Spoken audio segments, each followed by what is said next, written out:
Bueno, mucha discusión en el país a raíz de la decisión tomada por la Suprema Corte que resolvió que no debieran estar como delitos que requieren prisión preventiva oficiosa los delitos fiscales y tampoco considerados como pues peligros para la seguridad nacional.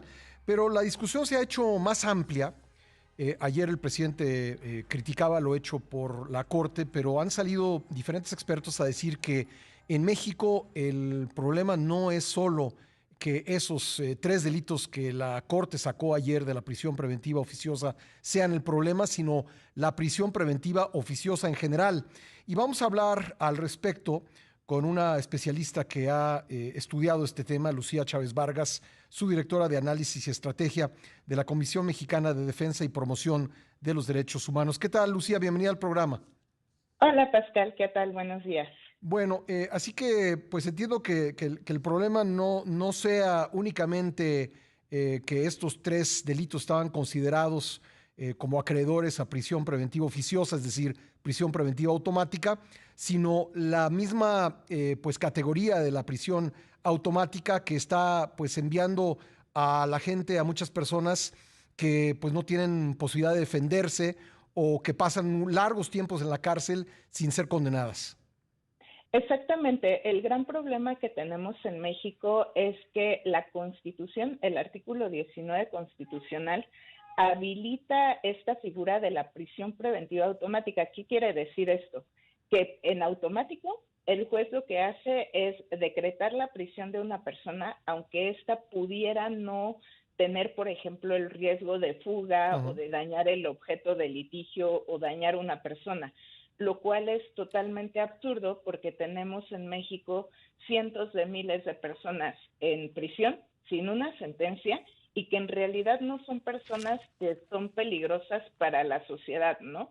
Que a lo mejor cometieron un delito de menor cuantía o un delito que no es Ujú. considerado grave tal vez, y entonces que tienen que pasar su proceso en la cárcel porque la Constitución habilita este uso de la prisión preventiva oficiosa. La resolución de la Suprema Corte el día lunes lo que hace es decirle al legislador, te excediste porque lo que dice el artículo 19 constitucional es limitativo, es decir, no contempla aquellos ilícitos que tú colocaste en la Ley de Seguridad Nacional en una reforma del año 2019, que Ujú. son actos ilícitos en contra del fisco federal, ¿no? Y lo que le dice la Corte es, te excediste y esto vulnera el derecho a la seguridad jurídica de las personas, porque esto no está contemplado en la Constitución, y además es un exceso en cuanto al uso de la prisión, ¿no? Es violar el principio. De hecho, algunos ministros empezaron o comenzaron, creo que acertadamente, el debate sobre la vulneración del principio de presunción de inocencia, que es Ujú. nadie es culpable hasta que no se demuestre que es culpable. Y el Pero si la ministro persona ya presidente está en la habló, cárcel, perdón, habló de una violación a la Convención Americana de Derechos Humanos también. exactamente, Ujú. y yo creo que la discusión que debe seguir a esta primera discusión que tuvo la Corte sobre la Ley de Seguridad Nacional y sobre el Código Nacional de Procedimientos Penales Ujú. debe de ser si la Constitución está transgrediendo Ujú. los derechos establecidos en la Convención Americana de Derechos Humanos, que es una discusión que creo que la Suprema Corte ha decidido evitar, no solo en este caso, sino en otros casos. Por Ujú. ejemplo, hablando de la Constitución, tenemos una figura más peligrosa que la prisión preventiva oficiosa, que es el arraigo establecido en el artículo 16 constitucional. Ujú. Entonces, creo que lo que la Corte se ha limitado en cuanto a discutir si la Constitución puede incluso violar normas de derechos fundamentales, como creo que lo está haciendo al contemplar la prisión preventiva oficiosa en el artículo 19, Sí. porque la prisión preventiva tendría que ser una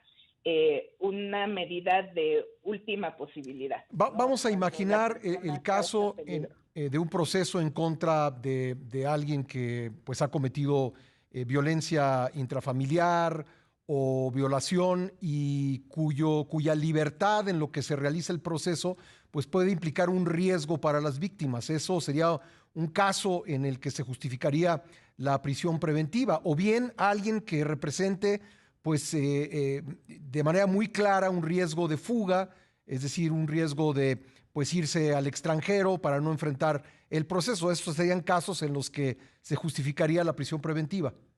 Exactamente, pero tendría que justificarse caso por caso, Caso por no caso. en general. Sí. Ese es el gran problema que tiene nuestro orden constitucional, Ujú. ¿no?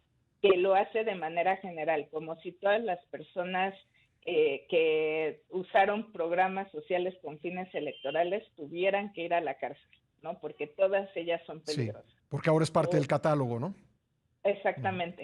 Entonces, o por ejemplo, el tema de robo a casa habitación, que evidentemente es un delito de alto impacto, pero que tal vez no todas las personas que hacen un robo a casa habitación son de tal manera peligrosas que tuvieran que seguir su proceso en prisión Ujú. sin tener otra opción de alguna medida cautelar para que no ocurrieran riesgo de fuga, ¿no? Por ejemplo.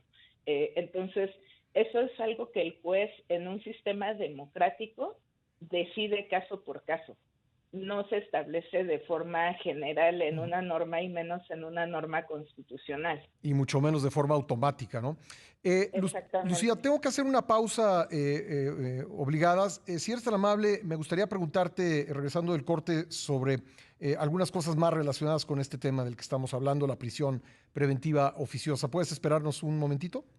Por supuesto, Pascal, Muchas claro. gracias. Gracias, Lucía Chávez Vargas, subdirectora de Análisis y Estrategia de la Comisión Mexicana de Defensa y Promoción de los Derechos Humanos. Le agradezco mucho a Lucía Chávez Vargas que me haya esperado en la línea. Lucía, ¿qué efectos ha tenido el que se haya ampliado el catálogo de delitos que merecen, el catálogo de delitos en la Constitución que merecen prisión preventiva oficiosa? ¿Ha implicado un aumento del número de personas detenidas, de personas en prisión? Exactamente. Ha implicado un aumento de personas que son privadas de la libertad, en realidad en muchas ocasiones de manera injusta, porque su caso no fue analizado caso por caso, sino que de una manera general y automática se decide que esa persona tiene que ir a prisión.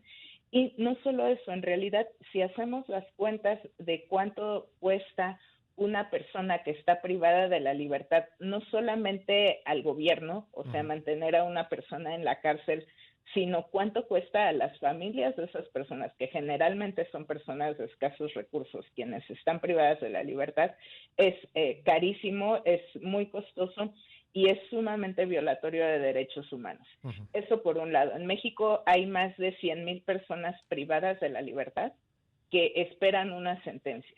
Y tenemos casos en México en donde las personas pasan más de 17 años, por ejemplo, privadas de la libertad sin una sentencia todavía. De hecho, uno de estos casos acaba de llegar a la Corte Interamericana de Derechos Humanos hace poco menos de 2 meses Ujú. y la Corte Interamericana ya está analizando esta situación de la prisión preventiva en exceso, de la prisión preventiva excesiva y también de la medida del arraigo penal, ¿no? Como lo decía antes. Sí. Y también el efecto es que no tiene un efecto útil, o sea, no hay un estudio ni en México ni en América Latina que pueda demostrar que tener más personas en prisión reduce los índices de delincuencia Ujú. o aumenta la percepción de confianza en las autoridades.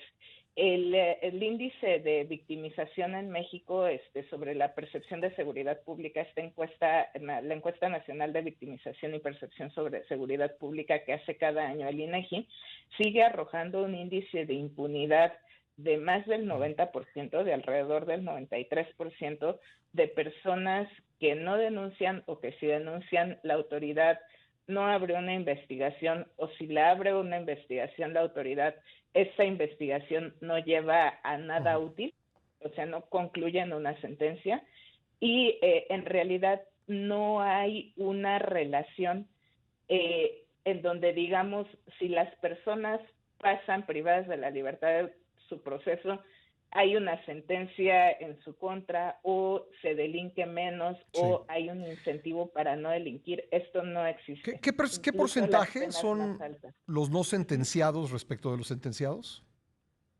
Los no sentenciados respecto de los sentenciados, fíjate que es una falsa medida, porque como en México tenemos otras alternativas al Ujú. proceso, entonces puede ser que una persona no logre una sentencia, pero sí una reparación. Mm. Pero el porcentaje de personas que se sienten reparadas por la justicia, ya sea porque hubo una reparación o Ujú. porque hubo una sentencia, es menos del 1% de las personas en Bueno. contra de las que se cometen delitos. Déjame preguntarte esto también. Ayer el presidente, al criticar la decisión de la Corte, dijo que iba a propiciar que las personas adineradas no fueran a prisión, que eso iba a ser su único efecto. Y el presidente de la Corte ayer en sus redes sociales, pues decía que la prisión preventiva oficiosa afectaba sobre todo a los más pobres. ¿Qué me dirías al respecto? Exactamente, de hecho la prisión preventiva oficiosa afecta más a las mujeres y a las mujeres más pobres, Ujú. porque la mayoría de personas que están privadas de la libertad por prisión preventiva oficiosa son, por ejemplo, personas que trabajan, bueno, que trabajaban como trabajadoras del hogar Ujú. y que se perdió algo en la casa, entonces las acusaron de robo y fueron a parar a la cárcel por esta cosa de la prisión preventiva oficiosa, Ujú. ¿no? Y que efectivamente no tienen los recursos ni siquiera para contratar a un abogado o alguien que las defienda Ujú. y tienen que confiar en la justicia que proporciona el Estado, que lamentablemente muchas veces también no es suficiente y es deficiente. Entonces, esto es totalmente falso. Bueno, hemos visto en Incluso en temas semanas fiscales es recientes, falso. uh-huh, pues incluso, bueno, temas fiscales es algo que es justo la discusión Ujú. que se dio, pero es tan grande este tipo penal que habla como sobre estos temas fiscales, por ejemplo, la compra o adquisición de comprobantes fiscales que comprueben operaciones que nunca sucedieron. Ajá. Es un tipo penal, yo no lo vería si es un acto que se usa por personas con dinero o personas que carecen de recursos. Ujú. Creo que lo que nos tenemos que preguntar es si una persona tiene que pasar Sí, años en prisión sí. es por un delito de este tipo, ¿no? Independientemente de Eh, su nivel adquisitivo, ¿no? Yo creo que eso es irrelevante, pero te lo preguntaba como curiosidad porque ayer el presidente fue muy enfático en decir que el efecto de la decisión va a ser que las personas con mayores recursos no van a ir a la cárcel, a diferencia de las personas con menores recursos. Sí, yo creo que lamentablemente, hablando del tema fiscal, es probable que personas, tal vez con mayores recursos sean las destinatarias de esta norma, ¿no? Ujú. Sin embargo, también creo que el daño ya está hecho en la Constitución, porque en la Constitución sí se prevén otros delitos, Ujú. ¿no? Que afectan efectivamente a las personas que tienen menores recursos, ¿no? Las personas que hacen otro tipo de actividades son esas personas destinatarias de la norma que está en la Constitución y que lamentablemente sí se aplica y que sí es constitucional, ¿no? Que no hay una pregunta sobre la contrariedad de esta norma constitucional con derechos humanos. Pues muy bien. Entonces, ¿crees que a futuro vaya a ser producto de cuestionamiento la prisión preventiva oficiosa en sí misma? Yo creo que no solamente la prisión preventiva oficiosa, yo creo que la prisión preventiva Sí. tiene que ser motivo de cuestionamiento porque es algo que lamentablemente en México es algo muy usado, Ujú. siendo que debería de ser la excepción. Se deberían de optar por otras formas alternativas a la prisión preventiva. Y bueno, la prisión preventiva oficiosa, si me permites la expresión, es una barbaridad, ¿no? Es algo que incluso merma la Ujú. independencia judicial porque el legislador está obligando al juez A a tomar una imponerlo. decisión, claro. Exactamente. Pues, Entonces, es una medida totalmente antidemocrática. Lucía, muchísimas gracias por estos minutos. Creo que ha sido muy interesante conversar contigo, muy amable. Muchas gracias, Pascal. Hasta luego. Gracias, Lucía Chávez Vargas, subdirectora de Análisis y Estrategia de la Comisión Mexicana de Defensa y Promoción de los Derechos Humanos.